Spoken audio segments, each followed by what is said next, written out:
Hi friends, hello, welcome to our channel. అందరు ఎలా ఉన్నారండి? బాగున్నారా? నేను చాలా చాలా బాగున్నాను. అందరు బాగుండాలని నా మనస్ఫూర్తిగా కోరుకుంటాను.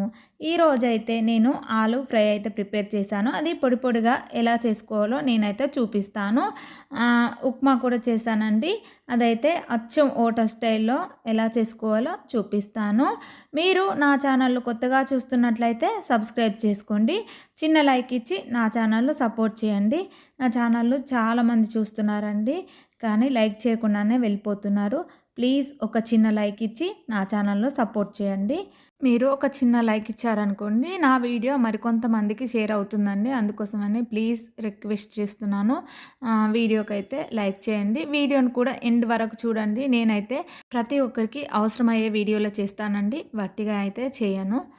చూడండి, ఇదైతే మార్నింగ్ బ్లాగ్ అండి. మార్నింగ్ టైంలోనైతే నేను 5 లేచానండి. లేచిన తర్వాత అయితే ఇలా బయట అయితే మంచిగా ఊడ్చిన తర్వాత ఇలా అయితే వాటర్ పోసి కడిగేశానండి. ఈరోజైతే చాలా డస్ట్గా ఉందండి, అందుకోసమని ఇలా క్లీన్ చేశానండి.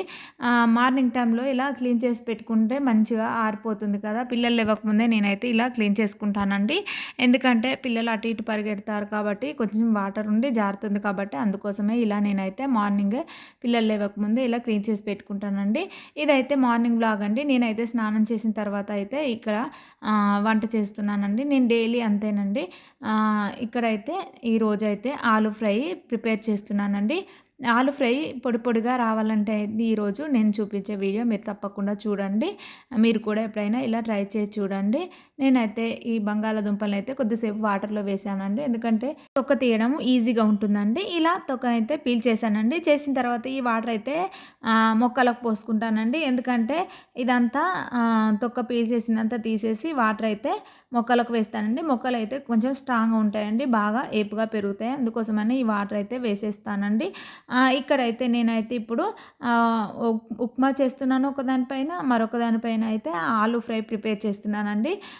ఎందుకంటే రెండు ఫాస్ట్గా అయిపోతాయి కాబట్టి రెండింటికి సంబంధించిన వెజిటేబుల్స్ అన్నీ ముందుగానే కట్ చేసి పెట్టుకున్నానండి. ఇక్కడైతే ఉప్మా రవ్వ వేసుకోవాలండి. వేసిన తర్వాత దాన్ని అయితే కొంచెం పచ్చివాసన పోయేంత వరకు వేయించుకోవాలండి.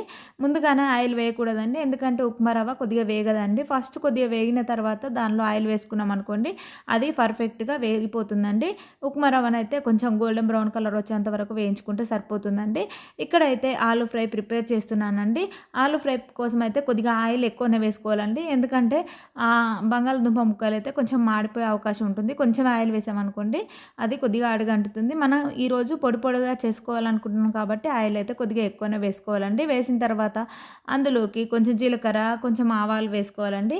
కొద్దిగా అవి చిటపటలాడేంత వరకు వేయించుకోవాలండి. ఈ లోపైతే ఉప్మాలో కొద్దిగా ఆయిల్ వేసుకొని ఆ రవ్వనైతే మంచిగా గోల్డెన్ బ్రౌన్ కలర్ వచ్చేంత వరకు వేయించుకోవాలండి. రవ్వను మధ్య మధ్యలో కలుపుతూ మంచిగా వేయించుకోవాలండి. ఈ లోపైతే ఇందులో కొద్దిగా మినపప్పు, కొంచెం శనగపప్పు వేసానండి. అది కొద్దిగా వేగేలోపు ఇక్కడైతే ఉల్లిపాయ ముక్కలు, కొంచెం పచ్చిమిర్చి చీలికలు, కొద్దిగా కరివేపాకు వేసుకొని కొద్దిగా సేపు మూత పెట్టి మగ్గించుకోవాలండి. ఇక్కడ ఉప్మా రవ్వ వేగిపోయిందో ఒకసారి అయితే చూద్దాము. ఇక్కడైతే ఉప్మా రవ్వ అయితే వేగిపోయింది. వేగిన తర్వాత దీన్ని అయితే ఒక ప్లేట్లోకి తీసుకోవాలండి. స్టవ్ వెలిగించుకొని స్టవ్ పై మరొక బౌల్ పెట్టుకోవాలి. అందులోకి 2 టేబుల్ స్పూన్ ఆయిల్ వేసుకోవాలి. కొంచెం జీలకర్ర, కొంచెం ఆవాలు, కొంచెం శనగపప్పు, కొంచెం మినపప్పు, కొద్దిగా పెసరపప్పు వేసుకోవాలండి.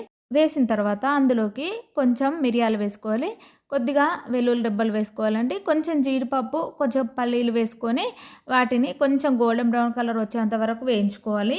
అవి కొద్దిగా వేగిన తర్వాత అందులోకి కొద్దిగా కరివేపాకు, కొంచెం పచ్చిమిర్చి చీలికలు, కొద్దిగా ఉల్లిపాయ ముక్కలు, కొంచెం క్యారెట్, కొద్దిగా టమాటా ముక్కలను వేసుకొని వాటిని అయితే ఒకసారి కలుపుకొని మంచిగా మూత పెట్టి మగ్గించుకోవాలి. అది మగ్గేలోపు అయితే ఇక్కడ మరొక స్టవ్ పై మనం ఆలు ఫ్రై ప్రిపేర్ చేసుకుంటున్నాం కదా, అక్కడైతే ఉల్లిపాయ ముక్కలు మగ్గిపోయాయో ఒకసారి అయితే చూద్దాము. ఇక్కడైతే ఉల్లిపాయ ముక్కలు అయితే మగ్గిపోయాయండి. మగ్గిన తర్వాత మనం ముందుగా కట్ చేసుకున్న బంగాళాదుంపలను అయితే వేసుకోవాలండి. ఇవైతే నేను కొద్దిగా పెద్దగానే కట్ చేసుకున్నానండి, ఎందుకంటే ఇవి మనం చిన్నగా కట్ చేసుకున్నాం అనుకోండి, అవి అయితే కొంచెం అతుక్కుంటాయండి. కొంచెం పెద్ద సైజులో కట్ చేసుకుంటే ఇవి గోల్డెన్ బ్రౌన్ కలర్ వచ్చేంత వరకు వేయించుకుంటే సరిపోతుందండి. మూత పెట్టి మరి కొంతసేపు మగ్గించుకుందాం. ఈ లోప అయితే ఇక్కడ ఉప్మా కోసం మనం ప్రిపేర్ చేసుకున్నాం కదండి, ఇదైతే మగ్గిపోయిందండి. అందులోకి తగినంత వాటర్ వేసుకోవాలి. 1.5 కప్పు ఉప్మా రవ్వకు 4 కప్పుల వాటర్ వేసుకోవాలండి. అందులోకి తగినంత సాల్ట్ వేసుకొని ఒక పొంగొచ్చేంత వరకు మరిగించుకోవాలండి.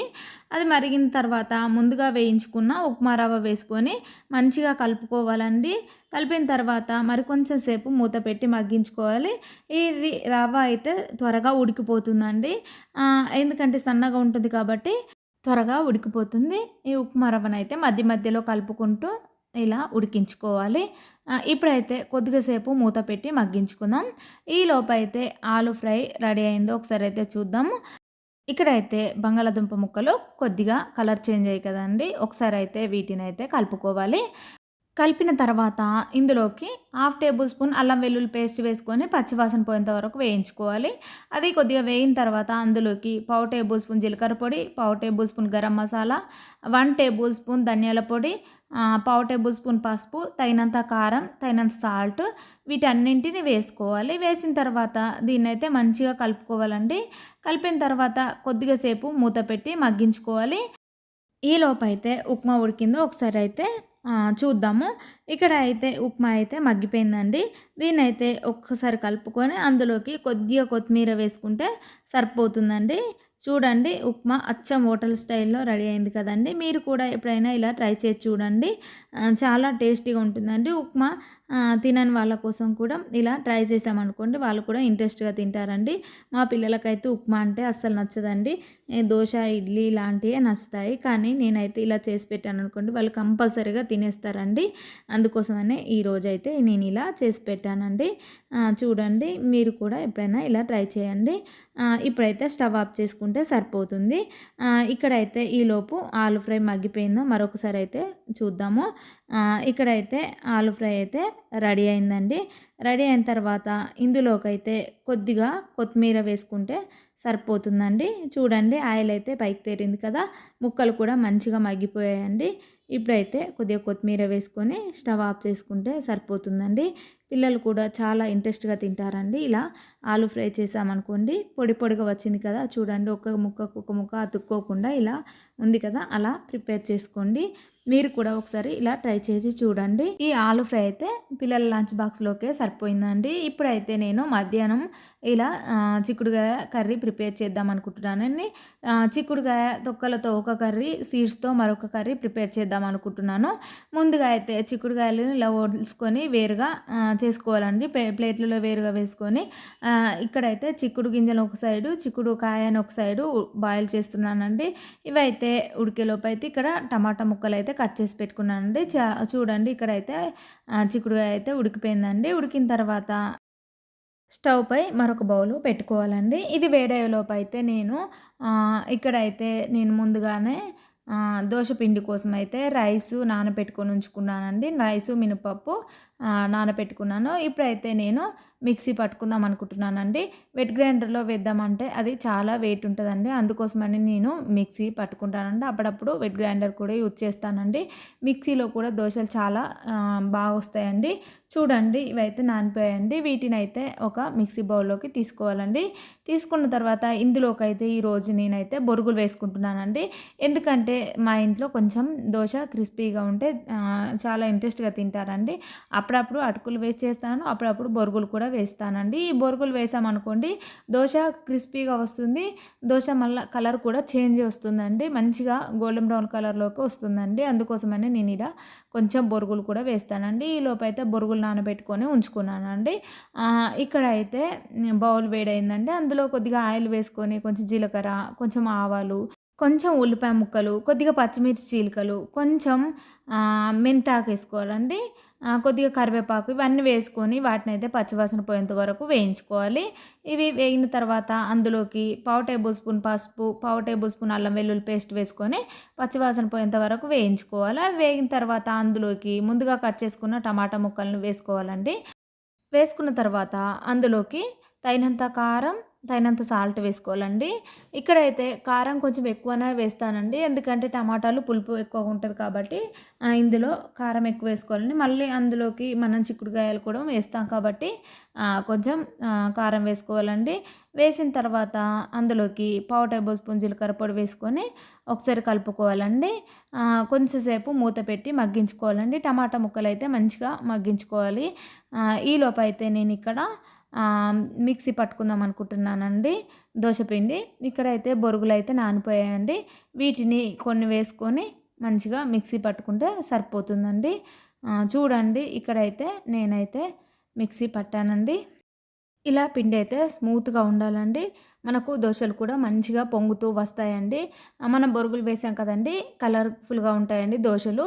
మరియు స్మూత్‌గా ఉంటాయండి పైన. కిందనైతే క్రిస్పీగా ఉంటాయండి దోసలైతే. చూడండి మీరు కూడా ఎప్పుడైనా ఇలా ట్రై చేసి చూడండి. పిండి అయితే ఇలా రెడీ చేసుకున్నానండి. ఈలోపు అయితే మనకి టమాటాలు మగ్గిపోయాయి. ఒకసారి అయితే చూద్దాము. ఇక్కడైతే టమాటాలు అయితే మగ్గిపోయాయండి. మగ్గిన తర్వాత మనం ముందుగా ఉడికించుకున్న చిక్కుడుకాయలను అయితే అందులో వేసుకోవాలండి. నేను ఇక్కడైతే వాటర్ కూడా అందులోనే వేస్తున్నానండి. ఎందుకంటే ఈ వాటరు పడేయనండి. చిక్కుడుకాయలు అయితే ముందుగానే శుభ్రంగా కడిగి ఒక 15 మినిట్స్ నానబెట్టుకున్నానండి కొంచెం సాల్ట్ వాటర్లో.